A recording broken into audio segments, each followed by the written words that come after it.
Madame, Monsieur, bienvenue à votre émission Appalaches en quelques mots.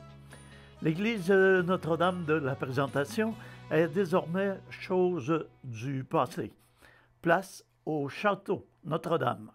Acquise récemment par M. Julien Houle, l'église Notre-Dame de Thetford Mines connaîtra une nouvelle vocation dans un avenir rapproché. De lieu de culte, elle deviendra un lieu d'hébergement, d'événements de tout genre, tels des rendez-vous culturels, des salons, des colloques, des réceptions diverses et même des spectacles. Grâce à son cachet unique, ce superbe monument deviendra très bientôt un endroit de prédilection pour la tenue d'événements de tout genre. Les opportunités sont nombreuses et permettront de redonner une deuxième vie à ce monument exceptionnel de notre patrimoine, de déclarer M. Houle, qui affirme avoir acquis le bâtiment à bon prix, compte tenu des importants travaux à y réaliser. Laissée à l'abandon depuis une dizaine d'années, l'église Notre-Dame de la Présentation a une superficie d'environ 11 000 pieds carrés, pouvant accueillir à peu près 800 personnes. On retrouve la même capacité d'accueil au sous-sol. Des plafonds de plus de 40 pieds, un jubé, de remarquables vitraux et un clocher impressionnant lui confèrent un cachet unique. Julien Houle a la ferme intention de conserver le bâtiment intégralement sans lui apporter de modifications majeures, sinon l'ajout de services d'hygiène et des travaux garantissant la sécurité des gens. M. Houle se passionne à réaliser des projets uniques en s'inspirant de ce qui se fait ailleurs. Ce qui fonctionne bien ailleurs peut aussi fonctionner chez nous si on se donne la peine d'essayer et de repousser les limites du conventionnel. Le promoteur se dit très ouvert aux propositions d'événements et de projets qui pourraient se dérouler dans ce lieu inédit. Il souhaite engendrer un engouement auprès des gens et des organisateurs d'événements provenant de la région comme de l'extérieur. Même si les idées sont nombreuses, l'entrepreneur souhaite offrir la possibilité à quiconque d'organiser un événement entre les murs du désormais Château Notre-Dame. Ça ne m'appartient pas, ça appartient à tout le monde, car ça fait partie de notre patrimoine. La construction de l'église Notre-Dame s'est amorcée en 1957 pour se terminer en 1959. Elle est l'œuvre de l'architecte thetfordois Jean Bartmans Gagnon. C'est la troisième église de la paroisse Saint-Alexandre de Thetford à changer de vocation. L'église Saint-Noël est devenue un édifice commercial alors que le centre communautaire Saint-Maurice a maintenant une vocation d'hébergement. La ville de Thetford Mines figure au premier rang du top 15 des villes du Québec où l'accès à la propriété est le moins onéreux. Ce top 15 a été établi par la plateforme web Soumission Courtier Immobilier. Thetford Mines figure comme la ville ayant le plus bas prix de vente médian au Québec. Elle est décrite comme une ville dynamique située à 100 km de Québec et de Sherbrooke. Le prix médian d'une maison est de 103 000 $, ce qui fait dire aux producteurs de cette plateforme web que devenir propriétaire à Thetford Mines est très abordable. Vous pourriez ainsi devenir propriétaire avec une mise de fonds de seulement 5 150 $, ce qui vous ferait un paiement mensuel de 481 $, estime-t-il. Au cours des 10 dernières années, le prix de maison a grimpé de 58 % dans la région de Thetford. Ceux qui pensaient qu'il fallait absolument avoir des dizaines de milliers de dollars pour devenir propriétaire et que le prix d'une maison dépassait toujours les 200 000 $ étaient donc dans l'erreur selon le site web en question. Les vous devrez nécessairement faire un compromis sur la localisation urbaine, mentionne-t-on également, mais vous pourrez tout de même trouver des propriétés sous la barre des 180 000 à moins d'1h30 de ces deux grosses villes. Et les coups de cœur du site web sont Thetford Mines à 103 000 Saint-Apollinaire à 180 000 et Saint-Georges à 153 000 Victoriaville et Drummondville figurent également dans le top 15 de ces villes. Les producteurs agricoles de la Fédération de l'UPA de Chaudière-Appalaches ont remis un total de 10 438 en denrées diverses et en argent à la Banque alimentaire Moisson-Beauce. Ces dons serviront à garnir davantage les paniers de Noël qui seront distribués aux 64 organismes accrédités pendant la période des fêtes, dont la Banque alimentaire La Vigne de Thetford. Plusieurs syndicats locaux de l'UPA ont répondu à l'invitation des producteurs de bovins de Chaudière-Appalaches-Sud en versant des montants d'argent afin d'acheter du bœuf haché. Les syndicats de Beauce-Sortigan, de Robert Clich, des Aides-Chemins, des Appalaches, de la Nouvelle-Beauce et de Dorchester ont concouru à amasser un total de 2 716 À ce montant s'ajoute une contribution de 1 877 de la Fédération de l'UPA de la Chaudière-Appalaches. Ce total de 4 593 aura permis d'acheter 1 531 livres de bœuf haché. L'abattoir Clich d'East-Boston a généreusement contribué à ce projet encore cette année en offrant sa viande au bas prix de 3 la livre, ce qui est nettement en deçà du coût du marché. Cette viande, emballée sous vide en paquet de 1 livre, se vend normalement 5 la livre. D'autres productions agricoles de la région garniront également les paniers distribués par Moisson-Beauce.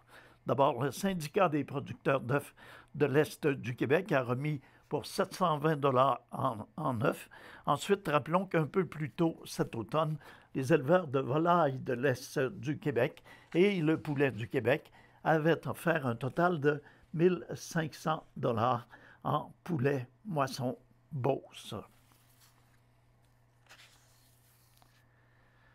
C'est le vendredi 1er décembre que les pompiers de Thetford Mines, accompagnés de bénévoles, solliciteront la générosité des Thetfordois dans le cadre de la 16e édition de la Guignolée des pompiers.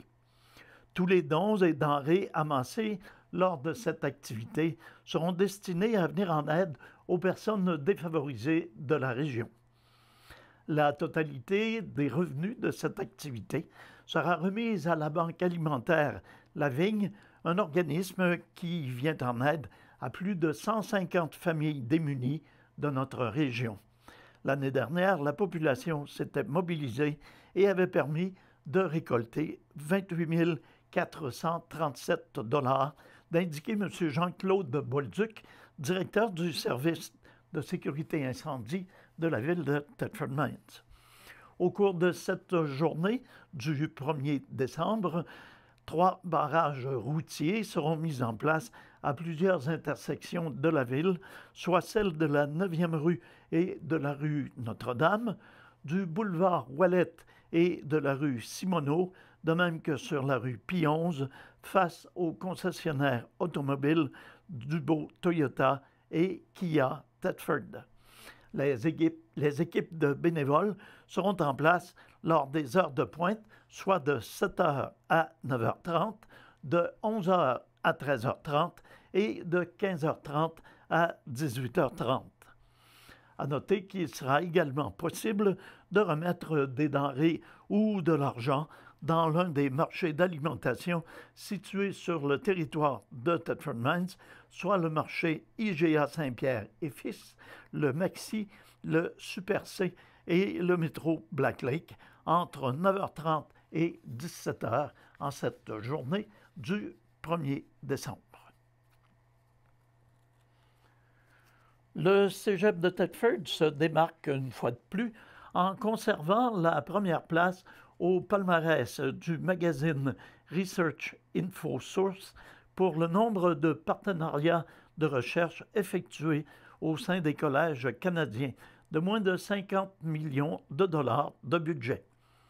En 2016-2017, pour la recherche appliquée seulement, c'est plus de 103 partenariats qui ont été réalisés avec des entreprises par les 2 centres collégiaux de transfert de technologie affiliés au Cégep de Thetford, à savoir Oléotech, et le Centre de technologie minérale et de plasturgie. Le Cégep de Thetford figure parmi les 20 meilleurs collèges canadiens en recherche depuis maintenant 5 ans. Les revenus de recherche combinés des 2 centres collégiaux de transfert de technologie s'élèvent à plus de 3,9 millions de dollars, permettant au Cégep de Thetford d'occuper la 19e place au Canada et la 8e au Québec. Ces revenus proviennent de 2 paliers de gouvernement et des entreprises qui font appel aux experts du CTNP et de l'Oléotech pour leurs projets d'innovation et leurs défis techniques. Les succès des 2 centres de transfert technologique et l'unicité de certaines expertises et équipements sont autant de vitrines qui attirent ces nombreux partenaires en provenance de partout, de la province, mais également d'autres provinces canadiennes, des États-Unis et même d'Europe. Le Cégep de Thetford est très fier de s'être vu octroyer 2 des 20 chaires de recherche industrielle dans les collèges par le Conseil de recherche en sciences naturelles et en génie du Canada. La première, en matériaux avancés, est hébergée au CTNP et la deuxième, en résine thermodurcissable biosourcée, par Oléotech. En plus de procurer à la région au-delà de 45 emplois permanents et hautement qualifiés, le CTNP et Oléotech intègrent des étudiants et des enseignants du Cégep dans leurs projets. En 2016-2017, les 8 enseignants et plus de 19 étudiants ont participé au développement de produits et procédé dans les laboratoires des 2 centres de recherche. Le vaste parc d'équipements à la fine pointe de la technologie contribue de façon appréciable à la formation des étudiants des programmes techniques et préuniversitaires. Les 2 centres de recherche du Cégep de Thetford œuvrent dans 4 grands secteurs, à savoir la minéralurgie, la plasturgie, la chimie verte et renouvelable, de même que le pilotage de procédés. En une dizaine de jours, l'ACEF, Appalaches-Beauce-Etchemin, a accompagné 4 consommateurs qui avaient signé un contrat de vente itinérante avec la compagnie GSA Décontamination. Le stratagème est toujours le même. Le vendeur-inspecteur prétend que le niveau de contamination de l'entretoit est tellement important que cela met en péril la santé des occupants, voire met à risque toute la charpente de la maison. Puis il répète de façon insistante que les consommateurs doivent agir au plus vite et surtout signer rapidement un contrat d'environ 10 000 $. Selon des professionnels locaux avec lesquels les consommateurs ont par la suite pu avoir un deuxième avis, il semblerait que les entretoits de ces habitations étaient tout à fait sains. C'est pourquoi la CEF Appalaches-Beauce-Etchemin invite les gens à la prudence quand ils font affaire avec des vendeurs itinérants. Il est toujours préférable de faire affaire avec des entrepreneurs locaux et de demander plusieurs soumissions pour avoir accès à une analyse juste et à plusieurs options lorsqu'une action est nécessaire. Utilisant des stratégies similaires à celles des vendeurs de thermopompes, les citoyens sont ciblés par les vendeurs et souvent rejoints par téléphone.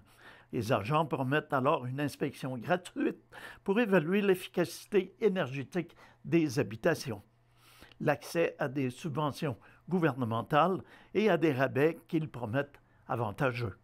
Si le consommateur démontre un peu d'ouverture, le rendez-vous avec un vendeur est fixé au lendemain et souvent les travaux commencent immédiatement lorsque le contrat est signé. Heureusement pour les consommateurs, des recours sont possibles grâce à la loi sur la protection du consommateur. La CEF Appalaches-Beauce-Etchemin accompagne gratuitement plus d'une quarantaine de familles dans des démarches de contestation liées à la vente itinérante malhonnête. Les consommateurs peuvent annuler une vente faite de porte à porte dans un délai de 10 jours sans conséquence, et ce même si les travaux sont déjà effectués. Au-delà de ce délai, d'autres recours existent pour lesquels ils peuvent être accompagnés. Vous êtes donc invité, dans le doute, à communiquer avec la CEF Appalaches Beauce-Etchemin. L'École Saint-Noël de Thetford tiendra dimanche le 3 décembre prochain la première édition de l'événement Saint-Noël Court Noël. Cette course rendue possible grâce à la collaboration de généreux commanditaires se veut un événement festif et familial. Cette première édition était initialement prévue en décembre l'an dernier, mais avait dû être annulée en raison de mauvaises conditions météorologiques. Cette première, ou plutôt deux parcours, seront proposés aux participants. Le premier départ sera celui du 5 km qui s'effectuera à compter de 10 heures le 3 décembre. Le deuxième parcours propose un trajet de 1 km et ce dès 11h15. Les départs et les arrivées se feront à l'école Saint-Noël située sur la 8e avenue à Thetford Mines. Il est également possible de participer à l'événement en tant que marcheur. L'objectif est de 500 participants, mais la directrice de l'école Saint-Noël, Mme Marie-France Lessard, souhaite évidemment le dépasser puisque tous les profits de cette course iront directement à l'école et seront redistribués aux élèves, que ce soit par le biais d'activités ou de projets reliés aux saines habitudes de vie. Le choix de cette nouvelle activité est en lien avec le mandat de l'école de développer et de promouvoir les saines habitudes de vie des élèves, de leurs familles et de la population de Thetford Mines. Tout au long du parcours, des élèves de l'école feront des démonstrations de cheerleading et chanteront des cantiques de Noël. Il y aura également des démonstrations et des essais de canicross en compagnie de Mme Joëlle Bergeron, une adepte de ce sport canin. Il y aura donc de l'animation, du chocolat chaud et des desserts du temps des fêtes à l'arrivée des coureurs et des marcheurs. Pour s'inscrire à cette course, il est possible de le faire en ligne à l'adresse suivante www.inscriptionenligne.ca Saint-Noël Court Noël. Des frais d'inscription de 5 $ sont prévus pour le 1 km et de 10 $ pour le 5 km. Il est possible de s'inscrire en ligne jusqu'au vendredi 1er décembre, 16 h, ou de s'inscrire à l'école le matin de l'activité. Toute la population est invitée à cette première édition qui risque d'être couronnée de succès et à laquelle on attend un minimum de 500 participants. Le comité culturel de Disraeli recevra dès 20 h samedi le 16 décembre à la salle du Cabaret des Arts la formation Saratoga et vous offre ainsi la chance de découvrir en première partie l'auteure-compositrice-interprète Maude Audet. Créée en janvier 2015, Saratoga, un duo folk-pop québécois formé de Chantal Archambault, à qui on doit les albums tels L'amour ou La soif et À hauteur d'homme, et de Michel-Olivier Gasse, auteur-compositeur-interprète qui a longtemps accompagné Chantal Archambault, Vincent Vallière et Danny Placard, en plus d'avoir fait partie du groupe Kaloun Saloon. Honoré au GAMIC et à la Bourse Rideau 2016, le couple et duo sont simples et touchants et leur complicité éveille les sens et vous mène dans une zone de confort d'où vous sortirez souriant et probablement amoureux. Saratoga désire créer une rencontre en tête-à-tête et c'est à grands coups de douceur au cœur que le duo vous présentera leur dernier album, Fleurs. C'est donc un rendez-vous, 20h, samedi 16 décembre, à la salle du Cabaret des Arts de Disraeli. Petit rappel, la Sûreté municipale de Thetford désire rappeler à la population que l'interdiction de laisser un véhicule en stationnement en bordure des rues pendant la nuit est en vigueur depuis mercredi le 15 novembre, et ce jusqu'au 15 avril. Il est stipulé à l'article 196 du règlement sur la circulation et le stationnement qu'il est interdit à tout propriétaire, possesseur ou personne en charge d'un véhicule moteur de le laisser stationner dans une rue ou sur une place publique de la ville entre minuit et 7 heures du matin le même jour. Les mots « place publique » désignent tout terrain de stationnement étant sous la gouverne de la ville. Les contrevenants s'exposent à recevoir un constat d'infraction au montant de 38 $. Le service de police souhaite que les résidents de la ville puissent maintenir leur habituelle collaboration afin de faciliter les interventions sécuritaires des divers services municipaux pendant cette période du 15 novembre au 15 avril. Et avec l'arrivée de la saison hivernale, le service des travaux publics du génie et de l'environnement de la ville de Thetford désire également rappeler aux citoyens et citoyennes les règles d'usage qui permettent d'améliorer la qualité du service offert et d'éviter que des bris surviennent lors des opérations, particulièrement celles reliées au déneigement. Or, le service rappelle que toute propriété doit être balisée sur toutes ses faces adjacentes au chemin dont l'entretien est à la charge de la municipalité ou du ministère des Transports. Ces balises doivent être en nombre suffisant, au moins une à tous les 30 pieds, et maintenues en place du 15 novembre au 15 avril.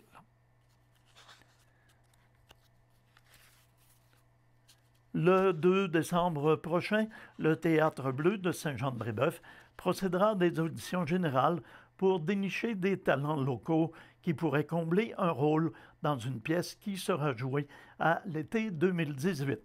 L'équipe du Théâtre Bleu est déjà en cours de préparation de sa seconde année de théâtre d'été. Le titre de la pièce, qui sera jouée en 2018, demeure une surprise à l'heure actuelle, mais il peut déjà être dévoilé qu'il s'agira d'une comédie qui a fait ses preuves. Des rôles sont encore à combler et le directeur du théâtre souhaite que ces rôles soient joués par des talents locaux. Pour dénicher ces perles, le théâtre procédera à des auditions dans ses locaux de Saint-Jean-de-Brébeuf samedi le 2 décembre prochain. Les personnes recherchées devront être âgées entre 20 et 70 ans, tant des hommes que des femmes. Il est à noter qu'il n'est pas nécessaire d'avoir effectué de formation en interprétation ou en théâtre pour tenter sa chance. Pour information, veuillez contacter M. Bruno Lacroix, directeur du théâtre, au 88 333 6825. Alors voilà, c'est ce qui met un terme à notre bulletin Appalaches en quelques mots. Je vous invite à être des nôtres la semaine prochaine pour une autre émission semblable. Entre-temps, demeurez à l'écoute alors que nos émissions se poursuivent.